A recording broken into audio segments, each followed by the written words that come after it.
Well, welcome back, everybody. Apologies for the slight technical issues, which I'm afraid are well above my pay grade to try and understand. We bring you the finish of the race, where Carl Felvis wins round number 3 of the JCW Mini Cup. You missed nothing for what it's worth. Carl Felvis, Nicky Taylor, and Tom Churchhouse, who were building that story up that something might happen. In the end, perhaps for the best, nothing did. So Carl Felvis claims the victory. Nicky Taylor comes home in second place, and Tom Churchhouse will be happy, satisfied maybe is a better word, for his third place finishing position. Josh Martin, Thomas Potter, Lee Piercy, Joel Lask, Andy Carroll, Chris Blakey, and Johnny Ogden complete the top 10, because Ogden did, in the end, successfully catch and pass championship frontrunner Brad Smith, who had a nightmare race there, and he's really going to be hoping that he can make something of the reversed grid, where he'll be starting, well, only midfield, but at least 10 places or so ahead of our race 1 winner. Right, it seems a shame to leave you, having only just rejoined, but we do need to take an advert break, so we will do that now, and we'll be able to hear, hopefully, for all 3 of our podium finishers in just a few moments' time.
Welcome back, everyone, to the VRRC. Race 1 is in the books here from Silverstone in the Mini JCW Cup. And we have our top 3 drivers here. We're going to continue the new VRRC tradition that was begun by Richard John Neal a week ago. And we're going to start our post-race interviews with our 3rd place finisher, which means that actually we do now finally get an opportunity, we hope, to catch up with Tom Churchhouse, who qualified on pole, ended up finishing in 3rd.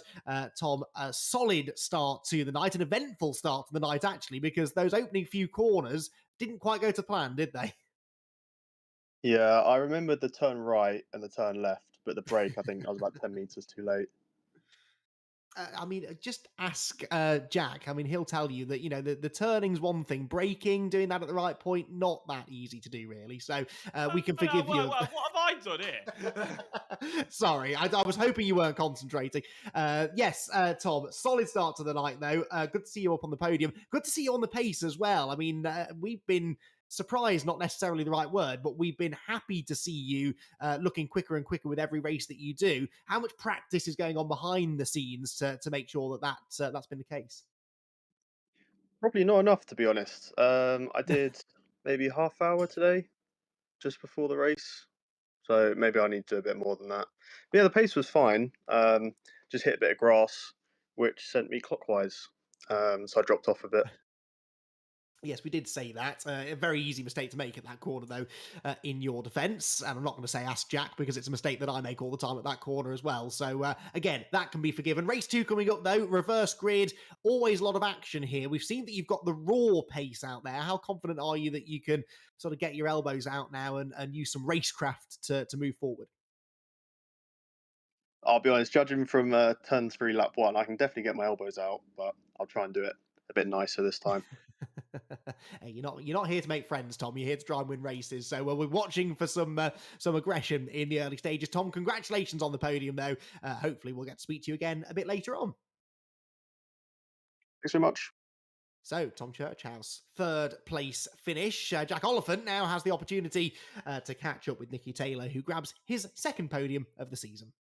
Yes, and well, Nicky Taylor, big congratulations on 2nd place. It looked like it was an opportunity for a 1st place at one point. What happened? Because the cameras were away from us when you slipped back down to 2nd. Yeah, me and Kyle just were working together throughout pretty much most of the race. Like we obviously Kyle got the little nudge from Tom at the start, which then put him wide, and then he managed to then come on in front of come on like alongside me going into the right hander before the massive straight. So yeah, we were side by side for a bit of that, and then once we calmed down with that, we literally just pushed away together. So I kind of had a bit of pace at the start, so Kyle thought it just little like let me through a little bit, so I went through, and then I screwed up my laps, so I let Kyle back through because it was the decent thing to do, and because I was screwing myself over. So yeah, we were just working together, and it seemed to work, and we seemed to fill a gap. Did you have a look in your rear view mirrors when the gap came down to under a second when Tom Churchhouse was hunting? I did a bit, but I was just kind of putting it down to weight at the end of the day. I was like, I know Tom's only on 5 kg, I'm on 30, so the weight does, I think, play into the tyres a bit, and also I forgot to lower my pressure on my front left, so we'll definitely be doing that because my front left was cooked with about 10 minutes left. But yeah, I saw it was gaining, but I was just trying to focusing on Kyle and seeing what Kyle was doing and just follow with him. Before we hear Carl's perspective, when it came to the last 5 minutes, was that working together agreement out of the window? Was there an opportunity where you two were ever going to fight each other, or was that not really on the cards? I think if I had been a bit closer, like if I had been within striking distance, I think through the last 2 minutes we would have just gone fair game because I think that's how we'd operate. But yeah, I wasn't gonna take him out. No stretch of the imagination. I wasn't gonna make any stupid moves on him. So yeah, I'm happy with P2 and me and him work well together. So I think we can go for 1-2 again in a reverse grid would be brilliant. Well, Nicky, it was a big congratulations on second place. Before you go, quick quiz question. How many races has Andy McEwen ever won around Silverstone? Two. Quite a few, I'll have you know. In real life, nil. That's what I thought. Back to you, Andy. Oh, it is game on. Right then. Well done, Nicky. Congratulations on the podium. Right then, we're going to move very swiftly on to our race winner, Kyle Felvers. Kyle, welcome back. Good to have you back on the podium. Didn't get the chance to speak to you last week. It didn't feel like a VRRC broadcast without getting to interview you at least once. Believe you were a little bit under the weather. So first of all, hope you're feeling better. And if you weren't, I'm sure that race winner's perked you right up. Yeah, definitely. I'm feeling a bit better this week. I think last week illness struck and yeah, just couldn't race anymore. So to come this week and put a win on race one is great. And much needed as well from a championship perspective. I'm intrigued about a couple of moments in that race, really. You had the lead early on, you had it briefly into the first quarter. Then, of course, you had the moment with Tom and you lost it. Then you got the lead back again. It looked at one point almost like you let Nicky back through, only to then repass him later on. Was there a bit of sort of cooperation going on there between the two of you, or were you racing for the lead pretty much throughout? Yeah, definitely. I think Nicky was behind me near the start of the race, and you never know what pace a driver has when they're behind you. So with him being my teammate, I sort of moved over, let him go, and sort of released him, let him see what pace he had, and then eventually I was still on the back of him. So I think Nicky just pulled over again, let me back past, and that's how it stayed for the rest of the race.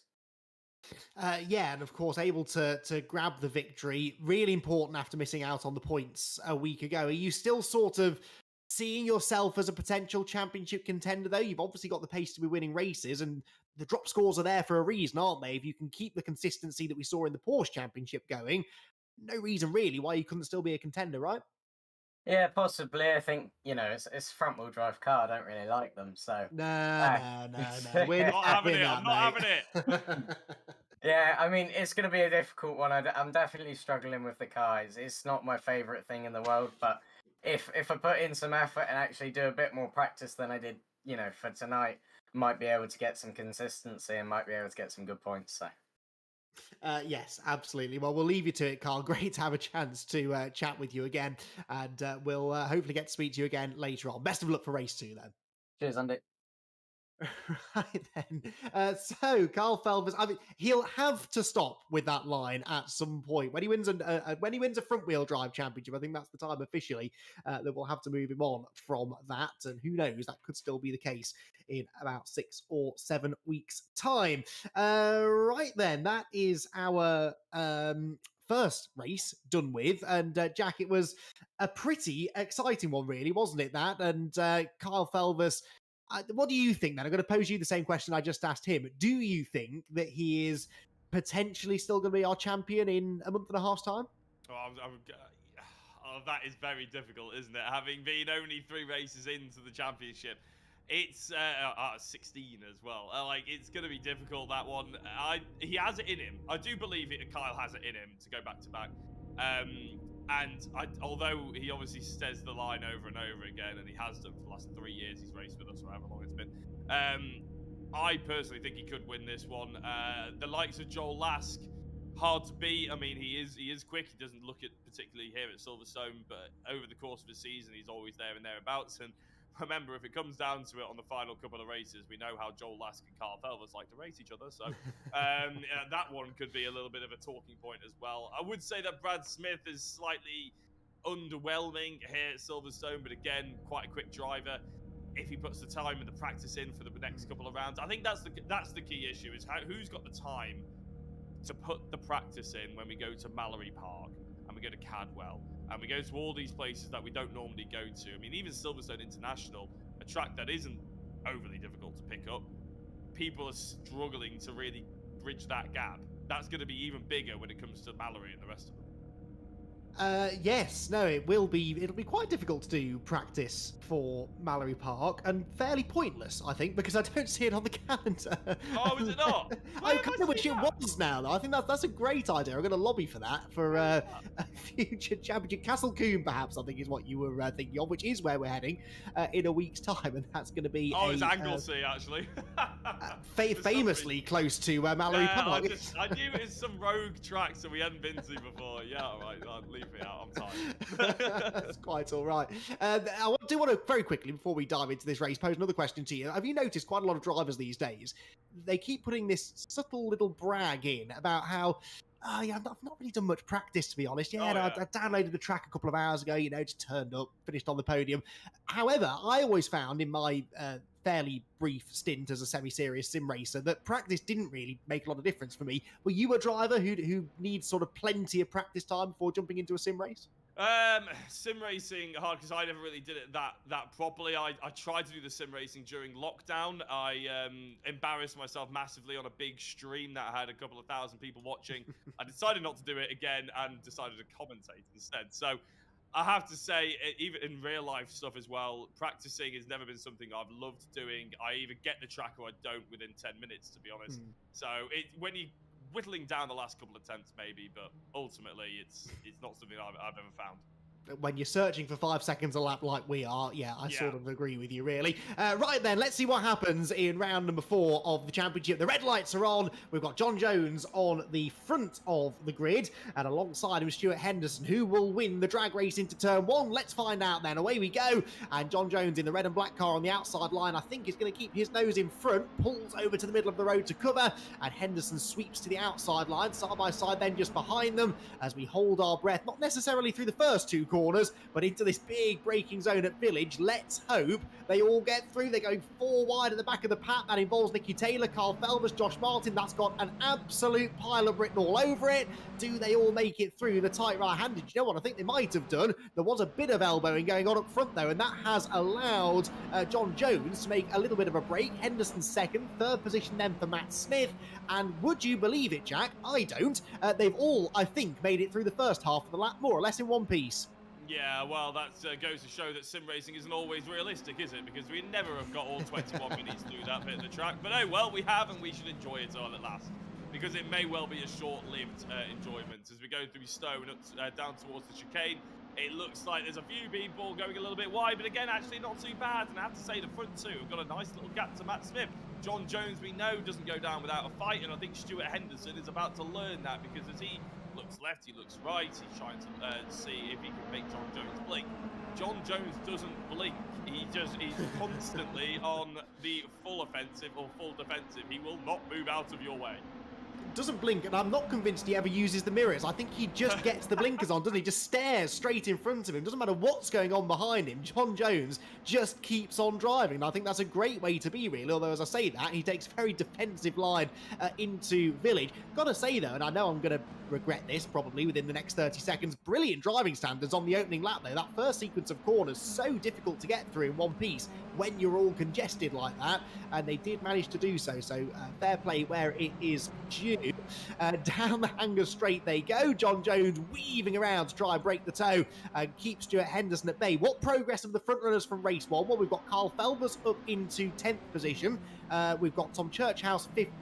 Nicky Taylor only 17th. So perhaps because there wasn't too much drama going on further back, we haven't seen quite the level of progress that we would normally be used to, really, from our race one podium finishers. You're absolutely right. I am going to make a petition to Rich right now, though, in the fact that with Nathan Smith and Matt Smith both racing in white, one being 11 and one being 22, there has to be some bigger difference we can pull out of here. Or at least changing the timing tower so we can see N Smith and M Smith. Even that actually would be difficult, wouldn't it? Anyway, Joel Lask has got his way up to 5th place. That's probably the biggest improvement from one of our protagonists, shall we say, for the championship. Obviously, was championship leader going into this evening. May not well be now, obviously, with the first race having been out of the way. But if he can pick up good points around those top 5 positions, he'd be doing well. But it's whether or not he's fast enough to actually catch up to the likes of Henderson and Jones and get into the lead ahead of Smith and Smith, who we both know are very, very hardy racers. In fact, that top 4, apart from Henderson, who's a bit of an unknown source, John Jones, Nathan Smith and Matt Smith, we've already seen even today that they're difficult to get past and they don't go down without a fight. So Joel Lask, unless he's massively quicker, is going to find it difficult. Yeah, no, he certainly is, and we're seeing that really all round, aren't we? Nicky Taylor only gaining 2 places in the last lap or so, and well, Tom Churchhouse actually, as I say, that gets past Josh Martin. That's quite the scalp to claim, isn't it? Tom Churchhouse up into 11th place. Felbus had just gone past Kenny Press, but no one can get past John Jones at the moment. Henderson actually dropping away a little bit, and they're both gapping the pair of Smiths behind. So looking good so far for John Jones. We did have a drama at the Club Chicane a lap ago for Alec Iyengar. He went off the road into the gravel, so he's dropped down to the tail end of the field. There he is, the purplish car running in 21st and last place. Whilst further up the road, we've got Joel Last battling away, I think, with Matt Smith, that was, for 4th position. He was briefly ahead of Matt, then Matt got him back, and now there's contact, and Lask is sideways. They're both sideways, right in front of Kyle Felbus, who says, thank you very much, guys, I will have 4th place, and didn't really have to work for it one little bit. Lask survives in 5th, but that was drama, and Joel Lask will not be happy because now he's back behind Kyle Felbus, and perhaps a good opportunity to get some points back has gone begging. He wants to try and do something about it, though. Pulls to the outside line into Stowe. This could get exciting, Jack. Yeah, I'm having flashbacks to Oulton Park in the Porsches already, to be honest with you. It's going to get a little bit tasty, and I think Joel Lask is going to be fairly annoyed, as you say. Hopefully the red mist hasn't descended on him. Kenny Press could be the answer to Carl Felbus's headache, though, in terms of Joel Lask, because Kenny Press is right there, and as long as these two start fighting, he's not going to be left without wanting, is Kenny. And 7th place is still Matt Smith. I'm going to put that down. It might be letting him off the hook here a little bit, Andy, if you're probably thinking, but I'm going to put that down to maybe a bit of an experience. But really, he should not have been rejoining at that part of the circuit, should he? He should have cut the corner off, rejoined later, and given it the place. Yeah, I agree with you. You put in a bit of a box there, really, though, because there's that big curb on the left hand of the inside of the loop. So you sort of think, right, well, I've got to get back on the track before that. But yeah, it is always an option just to cut the corner. Yes, okay, you'll get a track cut, but it's not going to be an improved lap time, you would imagine, because you're going well off the road. So that probably was the more sensible thing to do. But anyway, no major harm, I suppose. Joel Lask still running inside the top 5. Came out of that better than Smith did, that is for sure. Now, speaking of Smith, this is Nathan Smith. He's still hounding John Jones. In fact, he's got past Henderson, hasn't he? So he is now has caught John Jones and is looking to try and get the race lead away. He's going to look to the inside, look back to the outside again, heading down through the Vale, but no way through for the time being. This is proper mini racing though, less than a mini's length between them, and it is John Jones still just about hanging on. Henderson third. I'll be interested though to see whether Carl Felvers can catch this group quickly. At the moment, not really. He's inching towards them. That lap was a 1:13.0, so okay, just over a second quicker than John Jones, but the battling going on up in front is only going to shrink that gap faster. It is indeed, and Nathan Smith is looking like he's interested in trying to go for a cutback manoeuvre on John Jones, and he might just have it. He launches himself over the sausage curb, which I think Jones had just about managed to hold on. He didn't quite hit the apex, but we've spoken before a little bit there, Andy. You don't always need to hit the apex through Village, do you? Because you can just carry that momentum, and it's such a sharp, quick turn, sort of straight down towards the left-hand side. If you keep some momentum, it doesn't actually matter that much, does it? It's easy to defend, and that's exactly what John Jones is doing, almost just driving in the middle of the circuit right now. So Smith is finding it hard. Henderson is just dropped off a touch as well. But I have to say, I'm still impressed with the front three, because Kyle Felvers has not caught up and has not made easy work of this, and they've been going for about 7 minutes now, these drivers. Here is Brad Smith, and the final Smith in our triage of drivers, against Johnny Oulton and Tom Churchhouse. So Brad Smith, obviously a championship contender, Johnny Oulton new to the championship, Churchhouse new and also quite quick here today with Josh Martin. This is a tasty treat for the eyes. Oh, bit of contact on the exit there between Churchhouse and Oulton, but they both survive. I have to say, fair play to Brad Smith. He's clearly not got the ultimate pace tonight, but he's still fighting. He was 10th the last time I checked. He's now briefly at least up into 7th place. Back to the leaders though. This is Carl Felvers. He's already got past Stuart Henderson. Now he goes around the outside of Nathan Smith. That's brave.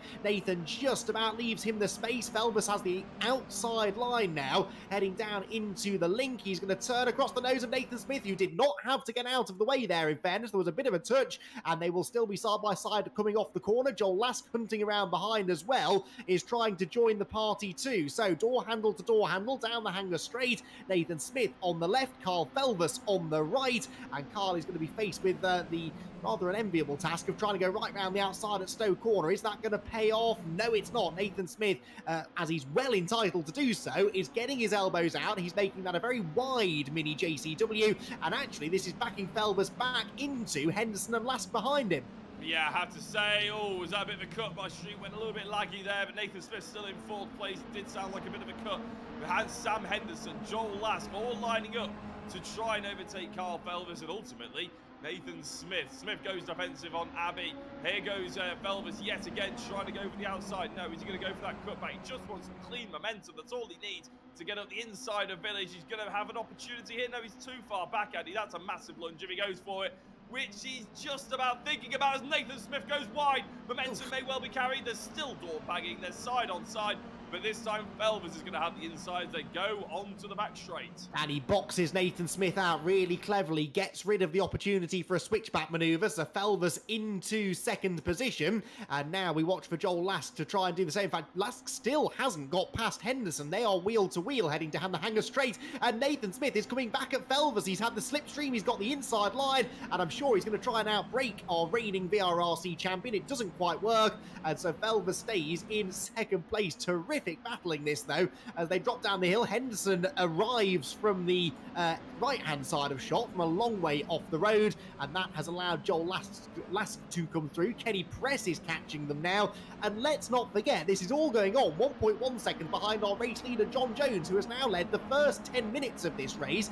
Granted, Felvers, now he's cleared Nathan Smith, should be able to bridge that gap, but this has been another fine drive from John Jones. I have to say, I'm glad you didn't ask me to predict what's going to happen in this race like you sometimes do, Andy, because I would have got it horrendously wrong. Like, so badly wrong it would have been untrue. But I'm enjoying every bit of this, because it's been really good driving by John Jones. Hasn't been undeserved this race lead or anything. Felvers has had to work really hard to get back through. Obviously took a little bit of advantage of Lask versus Smith, but that's okay. That's part of racing through the pack. Then he's had to fight hard against Nathan Smith, of course. And I have to say, there was a little bit of contact from both drivers initiating it. Nothing unfair, in my opinion. With Felvers going around the outside onto the back straight, he always knew there was going to be a bit of a touch. that's just how it is in racing. In front-wheel drive, you can get away with it just by planting the power, so that was all fair. And then he went for the opposite sort of move to try and get into second place, and it worked out for him. So really good, clean, high-level racing, in my opinion. And John Jones may well have more of a headache on his hands now for the next 13 minutes, but at the moment, he has driven very, very well. Of all the people, Kyle Felvers wishes he wasn't chasing down for the race lead. John Jones is probably quite high up that list, really, along with maybe Joel Lask, but he's got a car between himself and Joel, and he has now caught John Jones, who I'm sure is not going to be waving the white flag anytime soon. Goes very defensive into Village. He's probably outbraked himself, though. Yes, he has. And actually, after all that build-up, it's made very easy for Kyle Felvers, who does move into the lead of the race. Now, can Nathan Smith follow him through? He's looking to the inside, does more than look. Absolutely lunges up the inside of John Jones, just about makes the corner, and just like that, 2 places lost. But the overhead view showing brilliantly how the momentum worked there through the corner. Nathan Smith charged the entry, got the move made, but was much slower off the corner than John Jones, who comes back at him now on the outside line towards Stowe, and they are going to, I think, probably stay in the same positions, but that just forced a defensive move out of Nathan, and that bottles them all together, brings Joel Lask back into play, as Nathan Smith once more has to watch the mirrors, covers the middle ground. Here comes Lask, very late on the brakes, finds a gap. Brilliant move that from Joel Lask. He's into third and immediately sets about trying to take second from Nathan Smith. Yeah, he was Lask of the late races, wasn't he, there? It was very impressive Very indeed. good. You're welcome. He's now, as you said, right on the back bumper of Nathan Smith. We've seen how hard it is to pass him from Carl Felvers' point of view, from John Jones' point of view. Now Lask is the next and latest member to try and knock him off at least one more step off the podium and knock him down into third place. John Jones, I thought, was going to have a little lunge in the rearview mirrors then, but he didn't quite have the momentum. Probably thought better of it as Lask goes through onto the back straight. Now, can he hook up the apex? Well, Nathan Smith does, actually, so it's not going to be an opportunity to get him straight off the corner, but if he can get the momentum down into Stowe, we could see a change for second place. A little bit of leaping about here, maybe a connection issue for Joel Lask, because the slipstream not quite working as strongly as we once thought, Andy. No, it's not really, is it? More's the pity as far as Joel is concerned, but if he could just get this second place, get out of this battle, I think he'll be very happy with that. That car is a heavy car, remember, this week, and if he can still manage to get himself on the podium in race 2, he's going to be pretty satisfied, I think, with that, really. Lots of curb taken there by Nathan Smith, not for the first time tonight, has to be said. Right, Nicky Taylor, remember him? He was on the podium in race 1, but a little bit like Donington Park, he's struggling to make the progress in race 2 that the likes of Carl Felvers has been able to. In fact, even Tom Churchhouse, who's up inside the top 5 now. But Nicky Taylor wanting to try and get past Samfir Radu, who, bear in mind, hadn't turned a wheel around this track until a couple of hours ago. Well, he's fending off one of our expected championship front runners. They almost trade a bit of virtual paint coming off the corner. And here comes Thomas Potter as well. A 3-way fight. Potter almost thinks about going up the inside of the pair of them. Settles in the end for just challenging Zamfir Radu, which he does. Excellent clean racing from the 3 of them. And Nicky Taylor up into 9th place. Yeah, it was a good move, wasn't it? And Potter is sliding his way on through to try and take advantages. It's rather good instinctive racing as everybody seems to be following themselves off. That was Josh Martin who also followed them off the road in trying to use as much track as humanly possible. I'm not sure if it entirely was quicker. Here comes Potter, though, on Nicky Taylor. Nicky Taylor, after getting past Radu, is now going to see himself fall back down to 10th position. If only for a moment, though, as Potter goes a little bit too late, and unfortunately he's had to settle back down. He's still inside the top 10. Nicky Taylor showing experience. Potter late on the brakes, going into the club chicane. He gets it stopped, and I think he's going to have the right-hand side as well. That's an unbelievable move. If he can hold on to it through the final corner, he's going to. That was outrageous. Fantastic stuff from Thomas Potter. He's just put the moves on Nicky Taylor, and that was one of the best moves of the night. So Thomas Potter up into 9th position. Then Taylor won't like that, and he's going to try and get the place back, I am sure. This is, with the greatest of respect, not the group of drivers that Nicky Taylor wanted to be racing with in this one. And the frustration perhaps starting to show. What a lunge from Nicky. I think Potter was perhaps a bit too early on the brakes. Taylor almost forced into the move, and he manages to go through, but then has to defend, dropping down into the link. And Thomas Potter tries to tough it out around the outside line. That was never likely to work. And so in the end, he settles back in line again. But Thomas Potter, 12 years of age and a real star of the future. based on what we're seeing here. I know he's only in 10th position, but he had a really strong run in race 1, and he certainly does not lack in commitment. Again, peaks to the inside up at Stowe Corner. What I like, Jack, is he's not going for silly moves. He's making measured moves. If he thinks the move is on, he'll go for it. But times like then into Stowe Corner, he looked to the inside, applied the pressure, but didn't do anything silly. That is seriously impressive. Yeah, they're not silly, but he is going for every move, isn't he? If he looks at it and he thinks that's on, he will go for it regardless of what the situation is. If it's, you know, not obviously, as we said, not silly though, which is very, very impressive. He's being very efficient, very determined right now, which is a sign of a driver who's got good race instincts, and obviously he's got some pace to back it up, which will only get better and better. Here is Joel Lask. He's got past Nathan Smith. He's into second place. He's got a big old gap though to find. He has to work between himself and Carl Felvis. We talked before, Carl Felvis has to worry about anything. I think Lask versus Smith is probably going to be the podium. John Jones still in 4th place, but now is Churchhouse breathing down his neck. Could we see Churchhouse with a double podium before the evening's end? We've got 8 minutes to see it, and if Lask versus Jones keeps on going, no, it's Lask versus Smith, isn't it? My apologies. Keeps on going, then it'll end up holding each other up. You never know, Churchhouse could be in with a sniff. Well, yeah, because having got past Nathan Smith, Joel Lask can't get away, can he? I'm really impressed with Nathan Smith tonight. Had a solid first race and certainly a spectacular first race. But Joel Lask, who is heavy at the moment, 45 kilos on board his car, is struggling to get away from him here. Yes, the ballast is a factor, but that's the point of the ballast, isn't it? It's supposed to level the playing field, and it certainly is. It's giving drivers like Joel Lask, like Nathan Smith, like even John Jones, really, an opportunity to shine, give them some track position, and they're more than capable of mixing it at the front. Right, here comes the battle I really want to watch. This is the one for 9th place. Nicky Taylor versus Thomas Potter. Taylor got back through, as we saw a lap or so ago, but he cannot shake the youngster, and Thomas Potter, in fact, again, hunting around on the inside line. Taylor didn't dare turn in, and so they're side by side coming off the corner. Yeah, he sent some real speed through there, almost drifting the back end, but that helped him get the rotation, and he's up the inside of Nicky Taylor. This could be a drag race down to Stowe. Tell you what, this is absolutely stunning, isn't it? I'm enjoying this thoroughly, and there's even a battle behind that we haven't really been able to keep an eye out on. Piercy, Ogden, Carroll as well. As we go down towards Stowe, they're still swerving in the background. Not entirely sure who it is, because we're focusing on 38 versus 17, Potter and Taylor. Taylor obviously previously a race winner here at VRRC, and I think he's just about got the outside line done and dusted.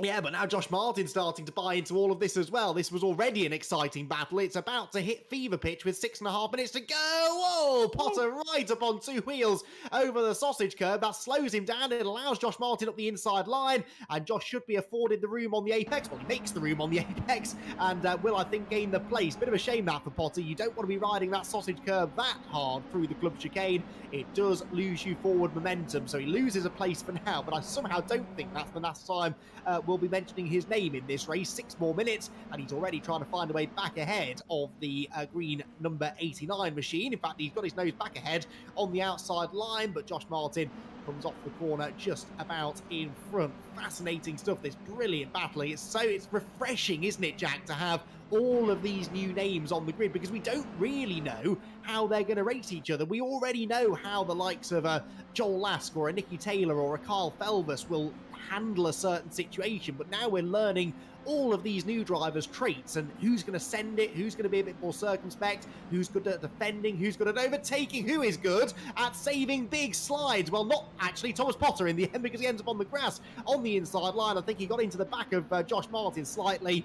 That is an awful shame, because they were so closely packed behind him that that's cost him about 5 places. Yeah, well, hopefully, obviously, he'll be annoyed at that, but he'll have a big grin on his face when he actually looks back at some of the moves and looks back at the broadcast as well, because he has been tremendously exciting. Yes, okay, that was a pretty big mistake. Luckily, Josh Martin didn't come off any worse from it, because obviously otherwise there would have been penalties potentially to be looked at and everything. As Joe Smith looking, nibbling, not even quite actually having the space to crowbar a gap up the inside of Joel Lask there, and he's just about got away with it. What I love about Thomas Potter, though, Andy, is I'm not sure about you, but especially that fight with Nicky Taylor, it was like watching Nicky Taylor versus Nicky Taylor, but you know, Nicky Taylor from about 2 years ago when he started with us, when every move was on. He decided that if there's a space, okay, I'll fill it. Why not? What's the worst that can happen? And that's what I really enjoyed there. As you said, we didn't see anything big or anything bad come out of it, but it was a driver who was very keen to move forward and had no fear whatsoever. Yeah, absolutely. That is a very good point, actually. A really good point. That is exactly what that reminded me of, too. Or a Kyle Felvers. Kyle, of course, started racing with us when he wasn't much older than Thomas Potter is now. He's no longer the young kid of the grid, Kyle Felvers. I mean, he is compared to us, but he is no longer the youngest driver out there. 13 years old he was when he started. Practically a pensioner compared to Thomas Potter, who we are very, very happy to have on board. Sam Beerbrand, who's been good entertainment value tonight as well, hasn't he? It's been a very entertaining night in general, really. The Silverstone International Circuit bringing out the best in our mini drivers, and Joel Lask is hoping that it will bring a second place finish for him in this second race of the evening. He's still fending off Nathan Smith and actually has built a small cushion, but in mini racing terms, a pretty handy lead as they head down the Hanger Straight with 3.25 minutes to go. Yeah, I think he'll be pretty happy with this one. As in the background there is that John Jones who's clinging on to a 5th place. It is only clinging on, isn't it, though, as they go down towards Stowe against Brad Smith, a driver that has actually wiggled his way up the order quite successfully, actually, after having not really been in the talking or in the picture much at all in race 1. Just seemed to have found his way in race 2, found his feet a little bit, able to move through, and is actually, if he does get that 5th position, not a bad end to the night for his championship. No, not at all, and he's just managed to move ahead of John Jones into that 5th place. So yeah, Brad Smith, sorry, second in the championship, 2 second-place finishes a week ago, and not quite going to reach those highs here at Silverstone, but you know, it's not a bad points haul. He'll lose some ballast now for Castle Combe, and I think that is going to be more than enough to keep a bit of a smile anyway on his face. Oh, Joel Lask nearly had the smile wiped off his face there as Nathan Smith came charging in from behind, but stays where he is for the time being. Out onto the Hanger Straight we go, and Joel Lask in 2nd place. Now, hang on. Carl Felvers is showing as non-finished, and he's not on track. Has Carl Felvers disconnected from the race lead? I think, Jack, that this is now the battle for the race lead, and I think Nathan Smith knows it. He's up the inside line, and he sees a chance to steal a race win. Yeah, Carl Felvers, he's actually just dropped down the order. He's in 18th place or something like that. It's Joel Lask right off the circuit. I don't know what's happened to them, but it's not a timing glitch, ladies and gentlemen. This is the battle for the race lead. There is Kyle Felvers. He's in the pits. I don't know whether he accidentally hit the wrong button, but we'll focus on this one for the next 90 seconds. Well, it looks like Nathan Smith, Joel Lask, and Tom Clubhouse.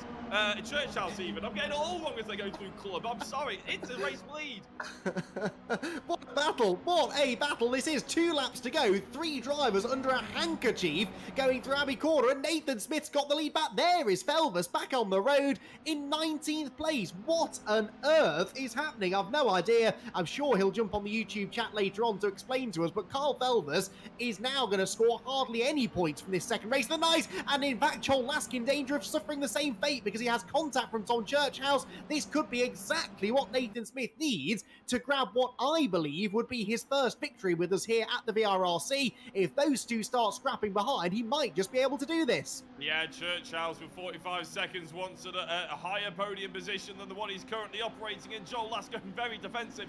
Churchhouse is going to have to go around the long way around Stowe, locking up on the rear right. Nothing wrong there. Nothing wrong with the move, Andy. He's gone and done it. Oh. Wow, what a brilliant bit of racecraft that was, and Tom Churchhouse through into 2nd place. Now, can Churchhouse get the victory? He will feel a little bit robbed, actually. Remember, he was on pole position for race 1, fastest in qualifying, had that little to-do with Carl Felvers on the opening lap, and then that really was his shot at a race win gone. But here he is with 1 lap to go. 3/4 of a second he's got to try and gain here on Nathan Smith. Of course, on that lap he was 4/10 slower, but that lap included that rather spectacular overtake against Joel Lask. He's already taken a couple of tenths out of him in the first corner alone. He's going to catch him, Jack, I think, but will he find a way through? I'll tell you what, they're all going to catch Kyle Felvers, who seems to be just ahead of him on the track map. Anyway, I'm not entirely sure.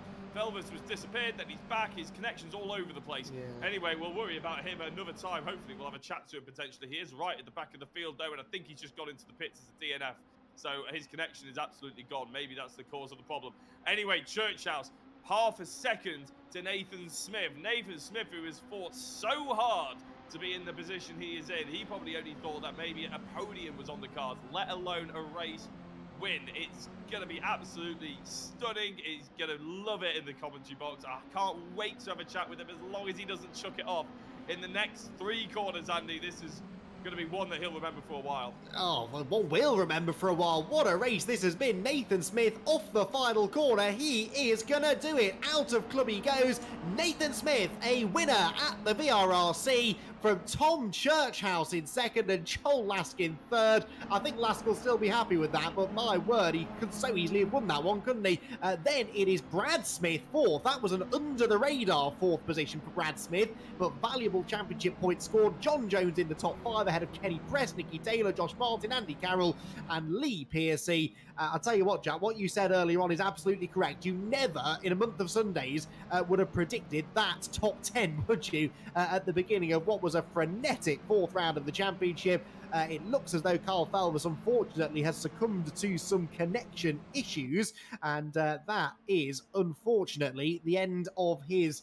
Well, maybe not completely the end of his championship hopes, but it certainly is not going to help his championship standings. A 3rd non-score from the first 4 races of the season. But let that not detract from Nathan Smith, who put up a fighting drive regardless, and thoroughly deserves that race victory that he has just claimed. We will have all of the breakdown from our second race of the night, and there'll be plenty to unpack in our post-race interviews. They're coming up in just a few minutes.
Welcome back, everyone. A spectacular, exciting, perplexing second race of the night here from Silverstone has just been completed, and we are joined by our 3, I would imagine, fairly worn out podium finishers after what was a ding-dong battle for the victory there over the final few minutes. It looked like being more of a fight for second place until connection issues befell our race leader, Carl Felvis, and it all meant that we got a new race winner here at the VRRC. But we're going to be speaking to him in a few minutes' time. We're going to start with our 3rd place finisher, though, and that was Joel Lask. Joel, congratulations, back on the podium again. A heavier car than you had a week ago. I'm sure that held you back a little bit tonight, but all in all, I think you've got to be pretty satisfied with the points scored. I must admit, if someone had told me I was going to get 3rd place at the end of that one, I'd have bitten your hand off. The car's just been horrible to drive with all that ballast. I was hanging on for dear life from probably 10 minutes towards the end. Tyres are completely gone. So, yeah, that was definitely an interesting one, I'll put it that way. Yeah, I mean, a slightly confusing finish to the race, obviously, but I guess you weren't really able to focus on what was going on with Kyle because you were embroiled in a fantastic scrap there. You and Nathan had a great battle all race long, and then that sort of allowed Tom to join in at the end there. A good, fun battle to watch. Were you enjoying being a part of it? No, not really. Battle-wise, yeah. I mean, it was great. Fair play to Nathan. He definitely had more pace than me, and he was obviously sitting back and waiting to make his move, which he did do. So fair play to him. But yeah, the weight difference between both him and Tom was quite vast. So I was expecting it to happen. I was just waiting for it. And I thought, you know what, I might be able to hold him off. I might be able to white line it. But you know, the tyres are completely gone by the end, and I was unsteering all over the place. Unfortunately, I think tyre management is going to be something you really have to deal with next week as well at Castle Combe. A bit of a venture into the unknown, really. We've not raced at Castle Combe perhaps ever, or certainly not very often here at the VRRC. So plenty of practice laps for next week. Oh yeah, definitely. I mean, my plan was I'll drop a load of weight on this one from coming so far back, but apparently that hasn't happened. So we have to go to Plan B here and change up the approach a little bit. But yeah, lots of practice laps to go in. Well, you see, you will keep on finishing on the podium, Joel. That's the deal, unfortunately. But really solid night for you, and congratulations. Some more good points scored. We'll see you again next week. Cheers, appreciate it.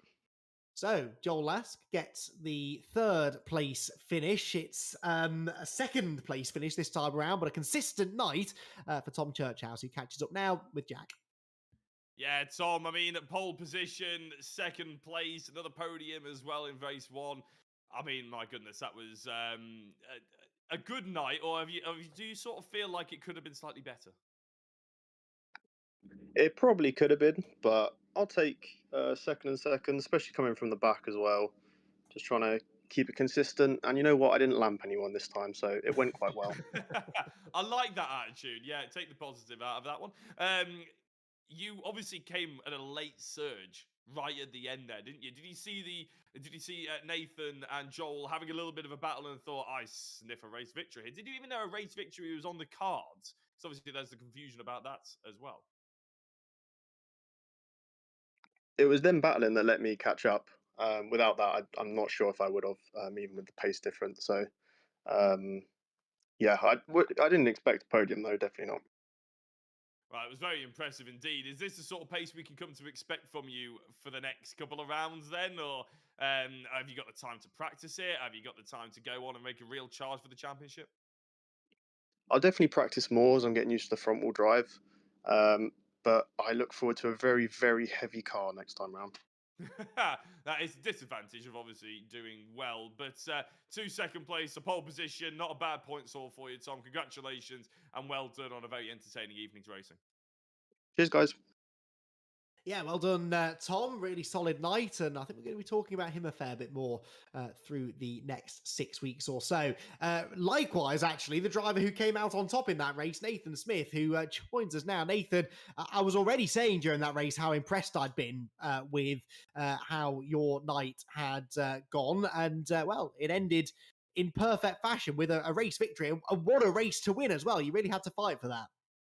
Yeah, it was. Yeah, I'm very, very tired. I don't know if I can call it a win just yet because I feel quite bad for Kyle, obviously with his connection issues. But to come across the line in first place was brilliant for me. It's first time I've done it with VRRC, so yeah, really, really pleased.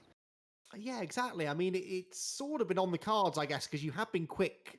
You were quick last week at Donington. Obviously, even faster again here at Silverstone. Is this a car that you were, you were always confident that you'd be quick in, or is it just that you've been really putting the practice in? You really like the track. What is it? Do you think that's been the main reason that this has become a reality? Well, to be honest with you, it's neither. I didn't even download the track to practice on until we were coming straight into the race this evening. So that I've just been flat out all week. And then this car, I've never driven it before. Donington was the first go, but I just seem to have gelled with it quite naturally. I don't know. It's good. I mean, in that race there, Joel is definitely the better driver, had more pace. Kyle obviously disappeared, but I could really see Joel fighting hard with his extra weight, and it's just a waiting game. And then I managed to just pick him off, and then I had to start sweating even more when Tom caught up. So yeah, it was just hard work. But no, it's brilliant race. I'm beginning to wonder if anyone put any practice in before tonight. Everyone's been saying that that they left it all to the last minute, but either way, it worked out clearly for you, Nathan. On to Castle Combe now next week, and of course, having got that first victory, the pressure's sort of on now to get another one, isn't it? You don't want to be a one-hit wonder. I'm sure you've got the ability to win more races. Might this maybe convince you to run a few more practice laps before next week? Definitely, yeah, and I do quite like Castle Combe as well. So I'm going to get as much practice in as I can, because if I finish tonight the way I did, then hopefully the next meeting could potentially bring another podium. That'd be nice. Absolutely, and who knows, maybe more race wins on the horizon as well. Nathan, huge congratulations from us all. Always nice to see a new winner, and for someone to do it in such spectacular fashion is particularly exciting, and that was a win. I mean, I know it's unfortunate what happened to Kyle there, but a win is a win. These things happen, unfortunately, in sim racing, and you should absolutely be proud of what you've achieved. So congratulations, and we'll see you again next week. Nice one, thank you. Bye bye. Well, Well, I don't really know what to say after that, Jack. That was pretty crazy. What we ought to do, though, I think, is give the Felvers family something to smile about, because I really do feel for Kyle after that. I mean, that is the sim racing equivalent of a car's engine blowing on the final lap, isn't it? There's nothing he could do, completely out of his hands. He did nothing wrong whatsoever, and unfortunately robbed of a race victory, but will not go home prizeless tonight. Yeah, absolutely. Driving the round. I mean, it's hard to look past him, isn't it, really? The point was made on the YouTube chat, and quite often there's a rally for Kyle to get the driving the round on the YouTube chat. This time we're actually listening to them because they are right. And I think two P1s, sometimes when you have two race victories, they can be fairly dull, so we look past them. But actually, his performance in the second race was very, very impressive. His performance in the first race as well, obviously driving well with Nicky, was quite a mature response to, obviously they could have fought and they could have battled each other and lost a race to Tom Churchhouse. But then the second race, it was very exciting to watch him carve through those top five. I'm sure he did a brilliant job before we saw him. So yeah, fully deserved a drive of the round in my opinion. Yeah, 100% agree. So congratulations, Carl. Sorry it's not a race win, but don't let your head drop too much, because that was a fabulous drive across the two races tonight. Right, I need to go and have a lie down. Before I do that, let's remind ourselves of what we'll be doing in a week's time. We'll be mini racing once more, and we will be racing at Castle Combe. Rich perhaps can tell us, have we had a championship race at Castle Combe before? Well, of course we did, back in the Civic Cup days, yes, but certainly not a circuit that we've ventured to all that often. But we're going to put that right next week with our third round of the Mini JCW Racing League, to give it its full title, where it won't be anything like that commentary team, I'm afraid, next week. But we will have, I believe, Jack and Richard on comms for that one. I have been Andy McEwen, though. Jack has been Jack Oliphant, and we have been very happy to join you to talk through all of the action tonight. We will all be back at some point in the future to do it all over again. Until then, though, thanks for watching, and it's good night from us.